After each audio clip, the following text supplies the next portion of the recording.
నమస్కారం, వెన్నెల న్యూస్కు స్వాగతం. ఈనాటి ముఖ్యాంశాలు. ఇనిమేలలో ఎమ్మెల్యే జీవి దంపతులు సంక్రాంతి సంబరాలు. అయ్యప్ప స్వామి ఆలయంలో మకర జ్యోతి దర్శనం. సంక్రాంతి పర్వదినాన్ని పురస్కరించుకొని ప్రభుత్వ చీఫ్ విప్, స్థానిక శాసనసభ్యులు జీవి ఆంజనేయులు, వారి సతీమణి గోనుగంట్ల లీలావతి తమ స్వగ్రామం అయిన ఇనిమేలలోని భావనారాయణ స్వామి శివాలయాన్ని దర్శించారు. ఆలయానికి చేరుకున్న జీవి దంపతులకు అర్చకులు పూర్ణ కుంభంతో స్వాగతం పలికారు. అనంతరం వారు స్వామివారికి ప్రత్యేక అభిషేకాలు, పూజలు నిర్వహించారు. పూజా కార్యక్రమాల అనంతరం ఆలయ ప్రాంగణంలో గ్రామస్తులు కలిసి సంక్రాంతి శుభాకాంక్షలు తెలియజేశారు. తమ సొంత ఊరిలో ప్రజల మధ్య పండుగ జరుపుకోవడం సంతోషంగా ఉందని వారు ఆనందం వ్యక్తం చేశారు.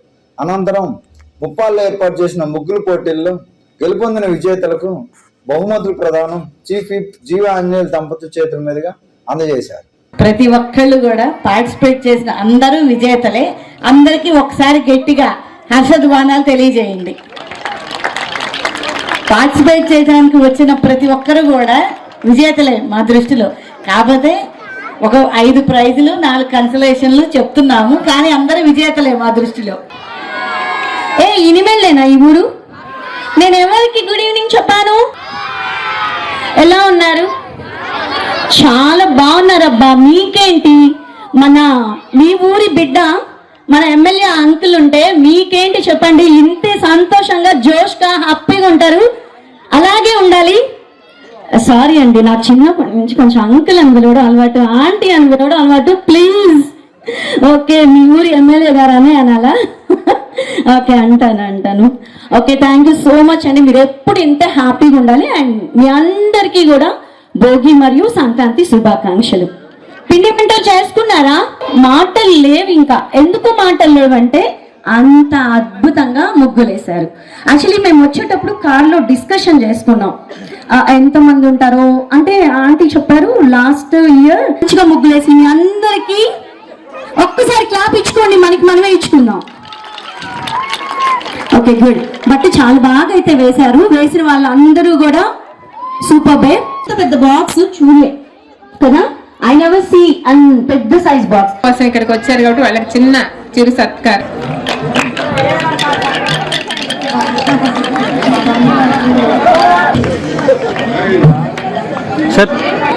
మమ్మల్ని పిలిచినందుకు మేమే డబుల్ ట్రిపుల్ థ్యాంక్స్ చెప్పుకోవాలి.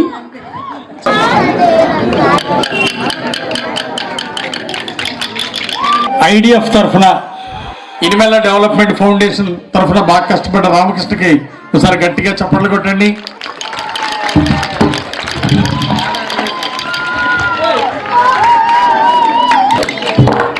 అలాగే కబడ్డీ పోటీలు చక్కగా షార్ట్ టైంలో కోఆర్డినేట్ చేసిన మునీకి ఒకసారి గట్టిగా చప్పట్లు కొట్టి అభినందనలు తెలియజేయండి.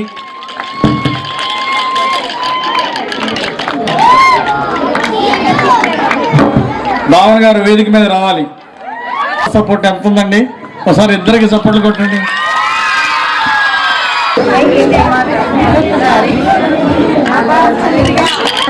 ఫిఫ్త్ ప్రైజ్ అనౌన్స్ చేస్తాం, తర్వాత 4th, తర్వాత 3rd, తర్వాత 2nd, తర్వాత 1st. అలా ఇప్పుడు ఫస్ట్ 5th ప్రైజ్ అనౌన్స్ చేస్తున్నాము.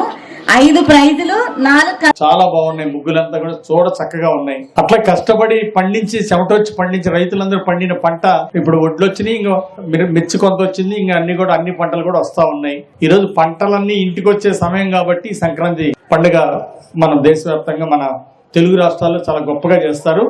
ఇది మన సంస్కృతి. ఈ సంస్కృతిలోనే ఐక్యత రావాలండి. నాకు చాలా కోరిక. చంద్రబాబు గారు చెప్పారు, ఎక్కడ కూడా గొడవలు లేకుండా గత ప్రభుత్వానికి మనకి చాలా తేడా ఉండాలి. ఎన్డీఏ ప్రభుత్వం వస్తే అందరు గుండె మీద చేసుకుని ఆనందంగా ఉండాలి. గంజాయి గుట్కాలు కనపడకూడదు, అందులో లా అండ్ ఆర్డర్ బ్రహ్మాండంగా ఉండాలి, ఎక్కడ ఏ ఊర్లో గొడవలు జరగకూడదు అని చెప్పారు. అందుకే ఈ రోజు లా అండ్ ఆర్డర్ చాలా పవర్ఫుల్ గా ఉంది రాష్ట్రంలో. వినుకొండలో కూడా అంతకంటే ఎక్కువగా ఉంది లా అండ్ ఆర్డర్. ఎస్ఐ గారికి కూడా, సిఐ గారికి, ఎస్ఐ గారికి వాళ్ళకి ప్రత్యేక అభినందనలు తెలియజేస్తున్నా. ఏ ఊర్లో కూడా గొడవలు జరగకుండా గట్టిగా చర్యలు తీసుకుంటారు. ఎవరైనా తాగి ఎవరైనా తిట్టి కొట్టి ఇట్లాంటి చేస్తే వాడి మక్కలగా తంతారు. కేసులే కాదు, అంత పవర్ఫుల్ గా ఉంది చట్టం అనేది. ఇప్పుడు ఒక పవర్ఫుల్ గా ఉంటుంది. నేను తెలుగుదేశం తప్పు చేసినా ఇంకోటైనా ఎవరిని ఉపేక్షించరు. ఎవరికైనా చట్టం ఒకటే ఉంటుంది. ధర్మం న్యాయం నిలబెట్టేదే మన ఎన్డీఏ ప్రభుత్వం, అభివృద్ధి అందించేదే మన ఎన్డీఏ ప్రభుత్వం. అందుకని ఇది ఖచ్చితంగా. అట్లాగే నాకు పార్టీలకు అతీతంగా అందరూ హ్యాపీగా ఇలాంటి పండుగలు సెలబ్రేట్ చేసుకోవాలని నాకు చిన్నప్పటి నుండి ఒక బలమైన కోరిక ఉండేదండి. ఆ కోరిక భవిష్యత్తులో నిన్న తీరుతుందని నేను ఆశిస్తున్నాను. మరి ఆ రాములు వారు ఈ ఇనిమెళ్ల గ్రామంలో కానీ, ఈ నియోజకవర్గంలో కానీ, ఈ రాష్ట్రంలో కానీ ఒక పండుగల వాతావరణం అనేది పార్టీలకు అతీతంగా అందరూ అన్నదమ్ముల్లాగా ఒక సంతోషమైన వాతావరణంలో చేసుకుంటే చాలా బాగుంటుంది. ఇప్పుడు ఎన్నికలప్పుడు రాజకీయాలు ఇష్టమైన వాళ్ళు ఓట్లు వేసుకోవటం, ఆ తర్వాత ఊరందరూ కలిసిమెలిసి గ్రామాల అభివృద్ధి కోసం, మన రాష్ట్ర అభివృద్ధి కోసం ఆలోచించాల్సిన అవసరం ఉందని ఈ సందర్భంగా నేను తెలియజేస్తా ఉన్నా. ఉదయం నేను ఇక్కడికి వచ్చి నేను రాత్రి చూశాను మా పెదనాన్నకి వీళ్ళకి అంటే చాలా రోజుల నుండి దండలు వేయాలని చెప్పేసి అనుకుంటే ఇక్కడ ఈ విగ్రహాలకి తెలుగుదేశం బోర్డు అడ్డంగా ఉంది. చెప్పాను ఏదైనా మనం ఎప్పుడు ధర్మం ప్రకారమే పోవాలి, ఆ విగ్రహాలకి మన తెలుగుదేశం ఫ్లెక్సీ బ్యానర్ అడ్డంగా ఉంది, అది తీయమని చెప్పా పార్టీ ప్రెసిడెంట్. వెంటనే వాళ్ళు తీశారు. సరే అంటే మన సాంప్రదాయాలు మనం గౌరవిద్దామని చెప్పేసి వైఎస్ఆర్ పార్టీ వాళ్ళు విగ్రహాలు ఉన్న కాడ మన బ్యానర్ అడ్డంగా పెట్టకూడదు, అది తీయమని చెప్పడం జరిగింది. అంటే అట్లా మనం ఒకరినొకరు గౌరవించుకున్నటువంటి రాత్రి నేను చెప్పానండి. చెప్పగానే పార్టీ ప్రెసిడెంట్ మిగిలిన తెలుగుదేశం నాయకులు మాట్లాడుకొని వెంటనే తెలుగుదేశం బ్యానర్ ఇక్కడ తొలగించారు. వారికి అభినందన తెలియజేస్తున్నా. అలాగే ఇంత ప్రోగ్రాం జరుగుతూ ఉంది, అర్థమైందా? అంటే వైఎస్ఆర్ బ్యానర్ ఉంది, కొంచెం ఇది పార్టీలకు అతీతంగా జరుపుకునేటువంటి ఊళ్ళో జరిపే కార్యక్రమం కాబట్టి కొంచెం ఆ బ్యానర్ కొంచెం అడ్డం తొలగించమంటే యాదవ్ సోదరులందరూ కలిసి చక్కగా ఆ బ్యానర్ ని కొంచెం ఇబ్బంది లేకుండా చేసి సహకరించినందుకు సభాముఖంగా వారికి ధన్యవాదాలు తెలియజేస్తున్నాం. వైఎస్ఆర్ పార్టీ యాదవ్ రాజులకు కూడా వారికి ప్రత్యేక ధన్యవాదాలు తెలియజేస్తున్నా. అట్లా ఒకరికొకరు సహకరించుకొని మన గ్రామం అభివృద్ధి చేయడం ఒక ఆశయంగా ముందుకెళ్లాలని ఈ సందర్భంగా నేను మళ్ళీ కోరుకుంటున్నా. అట్లాగే మేము ఎప్పుడు వచ్చినా ఒక చక్కటి కోలాటం, భావన గారు ఎప్పుడు కూడా ఇలా మన విద్యార్థుల్ని అంతా కూడా చక్కగా తీద్దాలి. ఇంకో టీం మగపిల్లల్ని కూడా ఒక టీంను తయారు చేయండి. సో టీం పెంచండి కాస్త. అచ్చం మీరు పక్షపాతిగా ఉండమాకండి. అచ్చం ఆడపిల్లలకి కాదు మగపిల్లలు కూడా వేయించండి కోలాటం అంటే. ఆ తర్వాత ఈ ముగ్గుల పోటీలు చాలా చక్కగా చేశారు. వాళ్ళందరూ కూడా అభినందనలు. ముఖ్యంగా మన గ్రామానికి సంబంధించి 2 గుళ్ళు గతంలో 2018లో నేను 19లో శాంక్షన్ తీసుకొచ్చా. ₹1,00,00,000 ఒక గుడి 2 కోట్లు తీసుకొచ్చా 2 గుళ్ళకి చంద్రబాబు గారితో చెప్పి. మేము చెప్పాం, మళ్ళీ అవి కట్టడం మొదలుపెట్టి టెండర్లు పిలిచే టైం కల్లా మళ్ళీ ఎన్నికలు వచ్చినాయి, ప్రభుత్వం మారింది. 5 ఏళ్లలో వైసీపీ పాలనలో ఆ గుళ్ళు పూర్తి కాల. నేను మాత్రం దేవుని కోరుకున్నా, ముఖ్యమంత్రి గారి దగ్గరికి వెళ్ళాను, శాంక్షన్ వచ్చింది. అంటే గతంలో భావనారాయణ స్వామికి ₹1,00,00,000 శాంక్షన్ వచ్చింది. దాన్ని ముందుకు తీసుకెళ్తున్నాం, టెండర్ పిలుస్తున్నాం, ఆ కార్యక్రమాన్ని ముందుకు తీసుకెళ్తున్నాం. ఇప్పుడు శివాలయానికి కూడా 2.5 కోట్లు ఇచ్చారు చంద్రబాబు గారు శివాలయానికి. ఒకసారి గట్టిగా చప్పట్లు కొట్టి మన చంద్రబాబు గారికి ధన్యవాదాలు తెలియజేయాలి. వినుకొండల కొండ మీద గుడికి అడిగితే 4 కోట్లు శాంక్షన్ చేశారు చంద్రబాబు గారు. గతంలో వైసీపీ పాలనలో ఈ జిల్లాలో కూడా ఎక్కడ ఒక గుడిగా వచ్చినట్టు కనపడలా నాకు. ఒక గుడి పూర్తయిన దాఖలాలు నాకు కనపడలా. ఇప్పుడు మాత్రం వెల్లటూరుకు తెచ్చే గుళ్ళు మన జిల్లాలోనే వినుకొండ నియోజకవర్గంలోనే 3 చోట్ల తీసుకొచ్చా. వెల్లటూరు గుళ్ళు తీసుకొచ్చా, ఇనిమెళ్ల గుళ్ళు తీసుకొచ్చా, వినుకొండ రామలింగేశ్వర స్వామి గుడికి తీసుకొచ్చాను. ఈ గుళ్ళు అందరం కూడా భక్తి భావాలతో మనం చందా ఇవ్వటమే కాదండి, పక్కన వాళ్ళ చేత కూడా చందా ఇప్పించి. పట్నంలోని మార్కాపురం రోడ్లో ఉన్న శ్రీ అయ్యప్ప స్వామి దేవస్థానం ప్రాంగణంలో శ్రీ అయ్యప్ప స్వామి మకర జ్యోతి దర్శన కార్యక్రమాన్ని భక్తి శ్రద్ధలతో దేదీప్యమానంగా నిర్వహించారు. ఈ కార్యక్రమం గత 18 సంవత్సరాలుగా దేవస్థాన కమిటీ చైర్మన్ గుడివాడ చిన్న గురునాథరావు ఆధ్వర్యంలో నిరంతరంగా జరుగుతున్నట్లు ముఖ్య అతిథిగా పాల్గొన్న జీడీసీసీ బ్యాంక్ చైర్మన్ మక్కని మల్లికార్జునరావు తెలిపారు. అయ్యప్ప స్వామి కృపతో ఈ కార్యక్రమం ప్రతి సంవత్సరం విజయవంతంగా కొనసాగుతుండటం ఆనందకరమని ఆయన పేర్కొన్నారు. మకర జ్యోతి దర్శనాన్ని తిలకించేందుకు వినుకొండతో పాటు పరిసర ప్రాంతాల నుంచి వేలాదిగా భక్తులు తరలి రావడంతో ఆలయం కిటకిటలాడింది. అనంతరం జీడీసీసీ బ్యాంక్ చైర్మన్ మక్కని మల్లికార్జునరావు, ఆలయ చైర్మన్ గుడివాడ గురునాథం చేతుల మీదుగా అన్న వితరణ కార్యక్రమం నిర్వహించారు. గత 18 సంవత్సరాల నుంచి నిర్విఘ్నంగా ఈ అయ్యప్ప స్వామి గుడిలో ఈ పూజా కార్యక్రమం నిర్వహిస్తూ ఉన్నారు. మరి గుడివాడ సుబ్బారావు గారు స్వర్గీయ వారి హస్తాలతో ప్రారంభించినటువంటి 6 వారి మిత్రబృందంతో ప్రారంభించినటువంటి గుడి దినదిన ప్రవర్తమానం అవుతూ ఈ అయ్యప్ప స్వామి గుడి వినుకొండకే ప్రఖ్యాతిగాంచింది. ఆ తదుపరి వారి తరపునైనటువంటి గురునాథ గారి నేతృత్వంలో, అల్లుడు గారి నేతృత్వంలో, వారి కుటుంబ సభ్యుల నేతృత్వంలో ఈ రోజున ఈ కమిటీ నిర్మాణం ప్రమాణంగా జరుగుతుంది. మకర సంక్రాంతి రోజున ఈ పూజా కార్యక్రమాన్ని, అదేవిధంగా ఈ జ్యోతి కార్యక్రమాన్ని నిర్వహించడం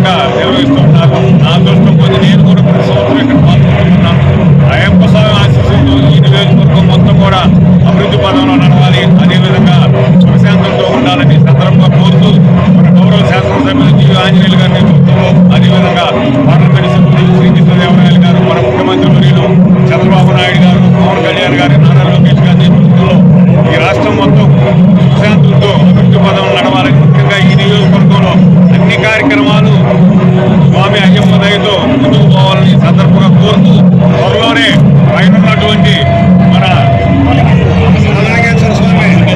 రామలింగేశ్వర స్వామి గుడి ప్రతిష్ఠ కూడా చేసుకొని మరి వారి రామలింగేశ్వర స్వామి ఆశీస్సులతో ఈ అయ్యప్ప స్వామి గుడి ఇంకా ముందుకు పోవాలని నిత్యాన్నదానం జరగాలని ఆ దేవదేవుని కోరుతున్నాం. ఈ రోజున మన ముఖ్య అతిథి అయినటువంటి గౌరవనీయులు మాజీ శాసనసభ్యులు మరియు టీడీసీసీ బ్యాంక్ చైర్మన్ అక్కిన మల్లికార్జునరావు గారు యొక్క భక్త బృందము అందరి యొక్క ఆశీస్సులతో ఈ రోజు యొక్క కార్యక్రమము భారీగా సంతోషంగా జరుగుతుంది.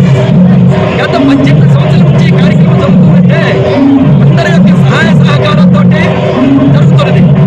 కావున ఈ యొక్క కార్యక్రమం ప్రతి సంవత్సరము ఇలానే జరగాలని ఈ యొక్క కార్యక్రమంలో నాకు సహకరించినటువంటి ప్రతి ఒక్కరికి పేరు పేరున ధన్యవాదాలు చెప్పుకుంటూ మండలంలోని గోకనగొండ గ్రామంలోని కోదండ రామాలయంకు శ్రీ పోలూరి వెంకట సుబ్బారావుని చైర్మన్గా మరి ఇతర సభ్యులతో నూతన కమిటీ ఏర్పాటు చేసిన సందర్భంగా రాష్ట్ర బ్రాహ్మణ సంఘం, ఆంధ్రప్రదేశ్ బ్రాహ్మణ సంక్షేమ సమాఖ్య గోకనగొండ రామాలయంలో గ్రామ పెద్దలు మరియు గ్రామ ప్రజలు సమక్షంలో అభినందన సభ ఘనంగా ఏర్పాటు చేశారు.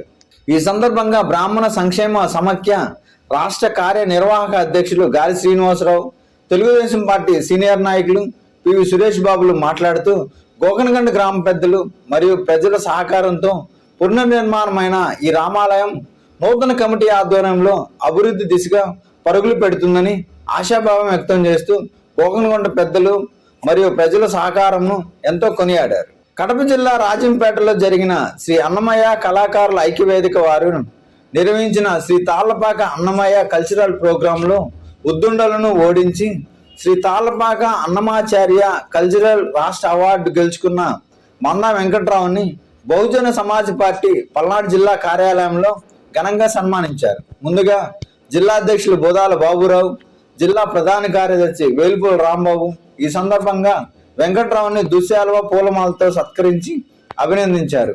వారు మాట్లాడుతూ మందా వెంకట్రావు మన భారత సంస్కృతి సంప్రదాయాలు కళలు అంతరించిపోకుండా తన వంతు కృషి చేస్తూ పేదలకు సేవ చేయటం, యువతకు సామాజిక, రాజకీయ, విద్య, ఉపాధి రంగాల్లో చైతన్యం కలిగజేస్తూ ఎన్నో కార్యక్రమాల్లో పాల్గొని రాష్ట్రంలోని ప్రముఖులచే ప్రశంసలు పొందుకోవడం ఎంతో అభినందనీయంగా ఉందని ఈ సందర్భంగా తెలియజేశారు.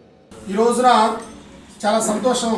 ఎందుకంటే మొన్న ఈ మధ్యలో సంక్రాంతి సంబరాలు అనేటువంటిది పెట్టి రాష్ట్రంలో 2 తెలుగు రాష్ట్రాల్లో ఉన్నటువంటి సంగీత విద్వాంసులను, సంగీత కళాకారులను ప్రత్యేకంగా కడప జిల్లాలోని రాజంపేటలో మహాత్మా గాంధీ స్టేడియంలో ఏర్పాటు చేసినటువంటి కార్యక్రమంలో చాలా పెద్ద పెద్ద కళాకారులు రావటం జరిగింది. తిరుపతి దేవస్థానానికి సంబంధించినటువంటి ఆస్థాన కవులు, సాంస్కృతిక సేవా కార్యక్రమాలకు సంబంధించినటువంటి పెద్దలు రావటం జరిగింది. వాళ్ళందరూ కూడా ఆ కార్యక్రమంలో పాల్గొన్నారు. వాస్తవానికి నేను అంత ప్రయత్నం చేయగలనా లేదా అని నేను అనుకున్నాను. కానీ మహాకవి గుర్రం జాషువా గారు మరి ఆ రోజు రాసినటువంటి 36 ఆల్బమ్స్లో ఖండకావ్యాల్లో నేను అనేకమైనటువంటి ఖండకావ్యాలని నేను ధ్యానం చేస్తూ ఉన్నాను. వాటిలో ఉన్నటువంటి వాటిని నేను కూడా ప్రదర్శనలో భాగంగా అక్కడ పాడటం జరిగింది. అయితే వాళ్ళందరూ కూడా మరి అదుగో అల్లదుగో శ్రీ హరివాసము అనని తిరుపతి దేవస్థాన కవులు గుక్కబట్టి పాడినటువంటి సందర్భాలు ఉన్నాయి. వాళ్ళందరూ కూడా గమనించారు. గమనించిన తర్వాత మరి నా వంతు వచ్చిన తర్వాత నేను మహాకవి గుర్రం జాషువా గారి, డాక్టర్ బాబాసాహెబ్ అంబేద్కర్ గారి మాత్రమే నేను పాడటం జరిగింది. పాడిన తర్వాత వాళ్ళు ఏ విధమైనటువంటి ఆ పొంతన చేసినా, ఏ విధమైనటువంటి ప్రైజ్ డిస్ట్రిబ్యూషన్లో ఏ విధమైన కార్యక్రమాలు చేసినా మొత్తం మీద నాకు మొదటి బహుమతి రావటం మహాకవి గుర్రం జాషువా బాబాసాహెబ్ అంబేద్కర్ గారికి ప్రత్యేకంగా నేను రుణపడి ఉన్నాను అని ప్రత్యేకంగా తెలియజేస్తున్నా. వాళ్ళు ఎందుకనంటే నేను మ్యాక్సిమం నేనేదో పెద్ద కళాకారుని అని కాదు, కానీ నాకు తెలిసి మాకు ములకలూరు గ్రామంలో, నూజెండ్ల మండలం ములకలూరు గ్రామంలో జన్మించాను. నా పేరు మందా వెంకట్రావు, మా నాన్నగారి పేరు మందా కోటయ్య, మాది నూజెండ్ల మండలం ములకలూరు గ్రామం. అయితే మా గ్రామంలో 2007వ సంవత్సరంలో సోషల్ బాయ్కాట్ జరిగింది. సోషల్ బాయ్కాట్ జరిగి మాదిగపల్లిలో ఉన్నటువంటి వాళ్ళను ఊళ్ళోకి రానియకుండా మరి ఊరు మొత్తం కూడా బాయ్కాట్ చేశారు. ఎవరు రాకూడదు అని వాళ్ళు బాయ్కాట్ చేయడం జరిగింది. ఆ రోజుల్లో మరి 36 రోజుల పాటు నిరాహార దీక్ష చేయడం జరిగింది. 36 రోజులు నిరాహార దీక్ష చేసినటువంటి సందర్భంగా గవర్నమెంట్ వారు, ప్రభుత్వం వారు, మహమ్మద్ అలీ రఫత్ గారు కరెక్ట్గా ఉండేవారు. అప్పుడు ఉమ్మడి గుంటూరు జిల్లా ఎస్పీ గారు పూర్ణచంద్రరావు గారు ఉండేవాళ్ళు. వాళ్ళు మరి డిఎస్పీ గారిని, డిఆర్ఓ గారిని నా దగ్గరికి పంపించి మరి ఏంటి మీ పరిస్థితి అని చెప్తే, నేను కాదండి, ఎస్పీ గారు కలెక్టర్ గారు వస్తేనే నేను లెగుస్తానని చెప్పి మొండుకేసుకొని. ఇంతతో వెన్నెల న్యూస్ సమాప్తం. తిరిగి రేపు వార్తల్లో మళ్ళా కలుద్దాం.